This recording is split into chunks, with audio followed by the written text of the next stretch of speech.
orang yang lo gue baina wa bainallah, ya kan, lakum dinukum waliyadin. Ini interpretasi yang salah. Mari kita ajak orang yang tersesat, kita ajak, kita selamatkan. Orang yang papa kita pertolongkan. Orang yang lapar kita bantu beri makanan. Itu baru agama.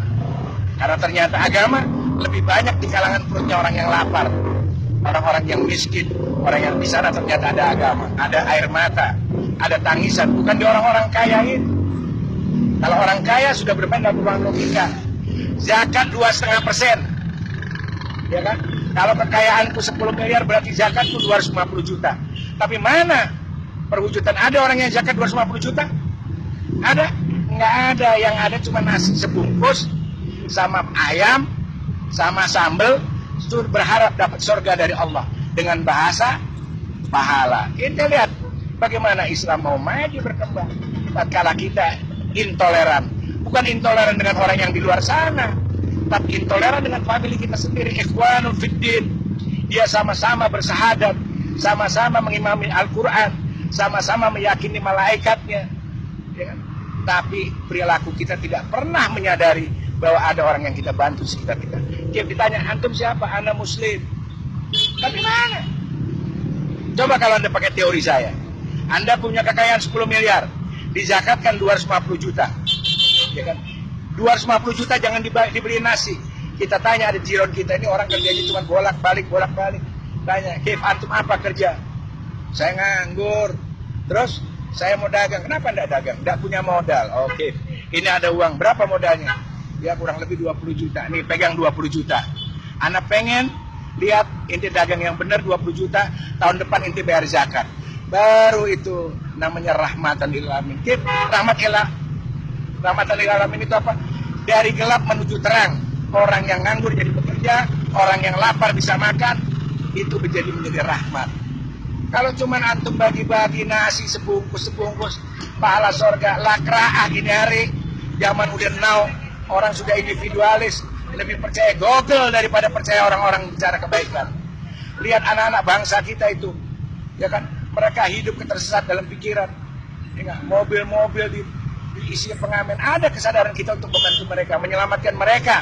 Minimal jangan selamatin akhirat dah, dunianya dulu selamatin, ya kan, insya Allah akhiratnya nanti. Kan nggak ada. Kita begitu individu, kita seakan-akan sudah melewati tahta langit aja, seakan-akan kita ini orang benar di hadapan Allah. Padahal kita belum tentu bisa selamat. Tidak menjamin dagangan kita dibeli sama Allah. Kita ini pedagang. Kita ini pedagang amal. Yang mudah-mudahan dagangan kita dibeli Allah. Jangankan kita bisa dibeli, sah menurut furu syariat aja sudah alhamdulillah. Kita bersyukur, artinya kita ngaji. Tapi tetap kita ada wara. Wara itu berhati-hati di dalam kebenaran agama kita. Hati-hati bukan kita ini kelompok Syiah, kelompok Wahabi, kelompok Sunni, bukan itu. Berhati-hati amalan kita mendekatkan enggak dengan perilakunya Rasulullah. Karena kita ini cuma napak tilas dari perjalanannya Rasulullah. Karena tidak ada bukti otentik dalam sejarah dunia orang yang sampai kepada Tuhan kecuali Muhammad ibn Abdillah. Catat itu. Hanya Muhammad ibn Abdillah yang membuktikan bahwa dia sudah berjumpa sama Allah. Ya kan? Ada namanya Siddhartha Gautama. Dia tidak sampai pada itu. Ya kan? Ada yang orang-orang hebat tidak akan pernah sampai. Cuma satu-satu buktinya. Dan Muhammad itu adalah Al-Quran itu sendiri. Itu bukti jelas bahwa Nabi Muhammad telah sampai hadapan Allah selama 23 tahun. Dari lisannya yang mulia lahirlah Al-Quran, yang pada awalnya la hurfin wala sautin.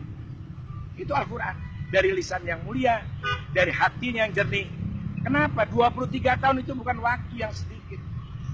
Kalau ente sudah mikirin fulus, mikiran dunia, pengen punya mobil mewah, tapi Rasulullah steril dari pemikiran itu. Sehingga Al-Quran itu murni dan menjadi penuntun umat sampai hari ini, dari dunia sampai akhirat. Makanya Al-Quran itu wasifa, wadawa, apa lagi? Wadu'a. Itu karena kejadian hati Rasulullah. Jadi mustahil kalau otaknya hubud dunia, ya kan, masih senang-senang duniawi, nggak ada itu. Jadi kalau Anda ingin menjadi orang yang berbeda, maka berbedalah engkau dalam segala perilaku daripada orang umum. Makanya Imam Ghazali sendiri memberi batasan.